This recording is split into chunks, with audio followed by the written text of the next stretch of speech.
লাড্ডু ছোট বড় সবারই খুব প্রিয়। আর সেটা যদি হয় বাড়িতে বানানো, একদম শুদ্ধভাবে, একদম পরিষ্কার পরিচ্ছন্ন, সব নিজ হাতে বানানো, তাহলে কেমন হয়? বেসনটাও আমি নিজের হাতেই বানিয়েছি। এখানে 4 কাপ বেসন দিয়েছি আর ভালো করে ছেঁকে নিয়েছি। চাটনি করে নেওয়াটা অনেক দরকার, নয়তো দলা পেকে যাবে।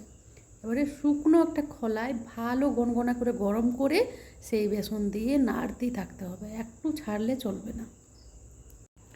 নাড়তে নাড়তে খুব সুন্দর একটা গন্ধ বার হয়েছে, পুরো ঘর গন্ধে ভরে গেছে আর বেসনের কালারটাও চেঞ্জ হয়ে গেছে।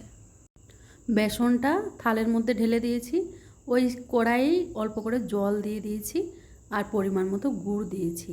4 কাপ বেসন দিয়েছিলাম, 4 কাপ গুড় লাগবে আর অল্প চিনি দিয়েছি। গুড়ের পাকটা ভালোভাবে না বুঝলেই লাড্ডুটা বাঁধাবে না। তো আমি ওই জন্য দিয়ে দিয়ে দেখছি, প্রথমবার দিলাম না হয়নি, আরেকটু করতে হবে। সেম যেভাবে আমরা গুড় পিঠা বানাই সেইভাবেই পাকটা বানাতে হবে। 2বার দিলাম, এখনও মনে হচ্ছে হয়নি, তবে এইবারে হয়ে গেছে। দেখুন একদম জলে দেওয়ার পরে নড়ছে না, একদম বসে গেছে। এবারে অল্প করে স্বাদ অনুসার এলাইচি পাউডার দিয়ে দিলাম। এলাইচিটা দেওয়ার পরে ভালো করে নেড়ে নিচ্ছি। এবারে ওই যে ভাজা বেসনটা এবারে অল্প অল্প করে দেব আর নাড়তে থাকবো। এইখানেই হচ্ছে মেন প্রসেসটা, যত ভালো করে নাড়বেন তত ভালো হবে লাড্ডুটা।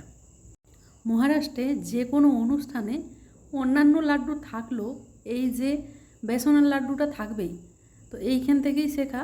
আর অল্প আমি ঘি দিয়ে দিয়েছি, ঘিয়ে কঞ্জুসি করলে হবে না, ঘিটা ভরে ভরে দিতে হবে। আবার ঘিয়ের জায়গায় তেলও দেওয়া যেতে পারে, সব জায়গায় তো আর ঘি দেওয়া হয়নি। এবারে আমি পাউডার দুধটা দেখাতে ভুলে গেছি, ওই 10 টাকার পাউডার দুধগুলো থাকে না, সেটা 2টো প্যাকেট লাস্টে দিয়ে দিয়েছি। এবারে গরম গরম বাঁধতে হবে। একটা পাত্রের মধ্যে জল নেবেন, ওই পাত্রটার মধ্যে হাতটা ডুবাবেন আর তারপরে লাড্ডুটা বাঁধবেন।